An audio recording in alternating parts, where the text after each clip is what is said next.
দিল্লিতে ক্ষমতায় এসেই 15 দিনের মধ্যে অমিত শাহ বসে গেলেন বৈঠকে এবং এখানেই ভয় হচ্ছে তথাকথিত বাংলাদেশি এবং রোহিঙ্গা অনুপ্রবেশকারীদের।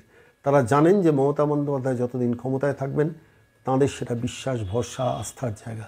আর তিনি ক্ষমতায় না থাকলে স্বাভাবিকভাবে তাঁদের লাইফ ইনসিকিউর হয়ে যাবে, যেভাবে দিল্লিতে এই মুহূর্তে তাদের লাইফ ইনসিকিউর হয়ে গেল। এখন তারা কোথায় পালাবেন সেই প্ল্যান হয়তো করছে, তারাই হয়তো দিল্লি পুলিশের জালে তারা ঢুকে পড়বেন।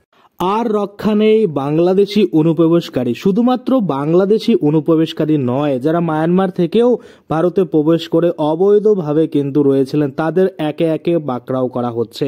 আপনারা হয়তো সকলেই ইতিমধ্যে জানতে পেরেছেন যে দিল্লিতে কিন্তু 6 বাংলাদেশি ও মায়ানমারকে গ্রেপ্তার করা হয়েছে। এরপরে কিন্তু নয়ডা, মুম্বাই আরও যেসব জায়গাতে রোহিঙ্গা রয়েছে তাদেরকে কিন্তু পাকড়াও করা হবে। আর এটার গেটওয়ে কিন্তু আপনারা সকলে জানেন যে পশ্চিমবাংলায় এসে অবৈধভাবে ভারতীয় আধার কার্ড বলুন বা যে বলে ভোটার কার্ড বলুন বা অন্যান্য যে কার্ড, সেগুলো কিন্তু জালিয়াতিভাবে বানিয়ে তারপরে কিন্তু তারা দিল্লি, মুম্বাই আরো বড় বড় শহরে গিয়ে কিন্তু তারা নানা রকম কাজের সাথে যুক্ত হয়েছিল এবং তাদেরকে কিন্তু ধীরে ধীরে খুঁজে বের করা হচ্ছে এবং গ্রেপ্তারও করা হচ্ছে। আপনারা হয়তো সকলেই জানেন যে আগামী 10ই মার্চ একটা কিন্তু নতুন বিল সংসদে পেশ হতে চলেছে, যেটা আমি আপনাদের আগের ভিডিওতে জানিয়েছি। পরিষ্কারভাবে কিন্তু সেখানে অনেক ধরনের সাজা রয়েছে, যেমন এই যে রোহিঙ্গারা যারা কিন্তু অবৈধভাবে এতদিন ধরে এখানে বসবাস করছিল তাদের জন্য কি রয়েছে, তবু একটু আমি আপনাদের শর্টে বলে দিই। যেমন পাসপোর্ট বা ভ্রমণ নথি ছাড়া ভারতে প্রবেশের জন্য আইনটি কিন্তু আপনাকে 5 বছরের কারাদণ্ড দিতে পারে বা 5 লক্ষ টাকা কিন্তু জরিমানা করা হতে।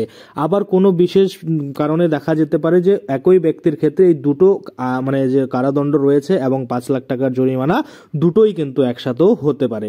তারপরে জাল বা জালিয়াতিভাবে প্রাপ্ত পাসপোর্ট বা অন্যান্য ভ্রমণ নথি ব্যবহার করা বা বিতরণ করা, সেটাকেও কিন্তু আপনাকে শাস্তি রয়েছে। সেটার জন্য 1 লাখ টাকা থেকে 10 লাখ টাকার মধ্যে আপনার জরিমানা হতে পারে এবং তার সাথে সাথে কিন্তু আপনার 1 বছর থেকে 10 বছর পর্যন্ত কিন্তু যে কারাদণ্ড সেটা কিন্তু হতে পারে।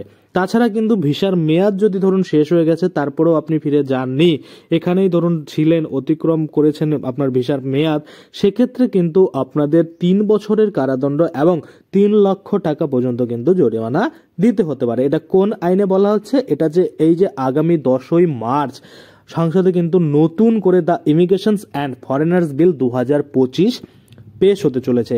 পেশ হয়ে গেলে কি হলো, কিভাবে কি হচ্ছে, কতটা কার্যকরী হলো, এগুলো নিয়ে আমি অবশ্যই ভিডিও বানাবো। তার আগে আমি বলে দিই, এই আইনকে কিন্তু এনআরসি থেকেও করা নিয়ম বলা হচ্ছে। আপনারা হয়তো জানেন এনআরসিতে নাম তোলাই অনেকটাই কঠিন, আর সের থেকেও কিন্তু কঠিন যদি এই আইন হয়, দ্য ইমিগ্রেশনস অ্যান্ড ফরেনার্স বিল 2025, সেক্ষেত্রে কিন্তু যারা রোহিঙ্গা রয়েছে, বাংলাদেশি অনুপ্রবেশকারী রয়েছে, তাদের জন্য কিন্তু কপালে অনেকটাই দুঃখ রয়েছে।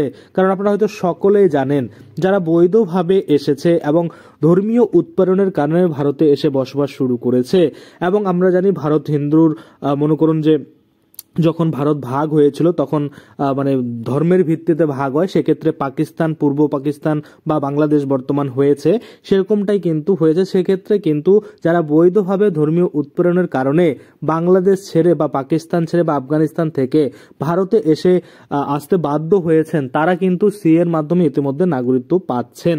কিন্তু এইসব আইন শুধুমাত্র তাদের জন্য যারা কিন্তু অবৈধভাবে এসেছে, ধরুন রিসেন্টলি এসেছে কোথাও, ধরুন মনে করুন এসে কার্ডফার্ড বানিয়ে নানা রকম কাজের সাথে যুক্ত হয়েছে, আরো অন্যান্য মানে ইললিগাল যে কাজ সেগুলোর সাথে কিন্তু অ্যাক্টিভিটি তাদের কিন্তু দেখা দিয়েছে।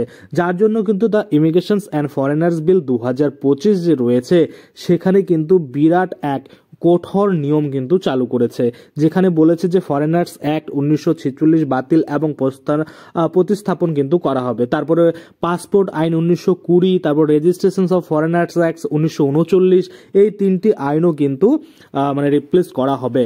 বা আইন মানে এসে যে রয়েছে ধরুন অভিবাসন আইন 2000 যে রয়েছে সেটাকেও কিন্তু মডিফাই করা হবে। অর্থাৎ এই যে আইনগুলো রয়েছে সবগুলোর উপরে কিন্তু থাকবে দ্য ইমিগ্রেশনস অ্যান্ড ফরেনার্স বিল 2025। যখনই সেই আইনে যে পেশ হয়ে যাবে সংসদে, তারপরে কি আপডেট থাকবে সেটা নিয়ে কিন্তু আমি আপনাদের জন্য ভিডিও বানিয়ে দেবো। সেই ভিডিওগুলো পেতে অবশ্যই চ্যানেলটাকে সাবস্ক্রাইব করে পাশের বেল আইকনটাকে এনেবল করে দেবেন, তাতে করে কি হবে আপনারা নোটিফিকেশন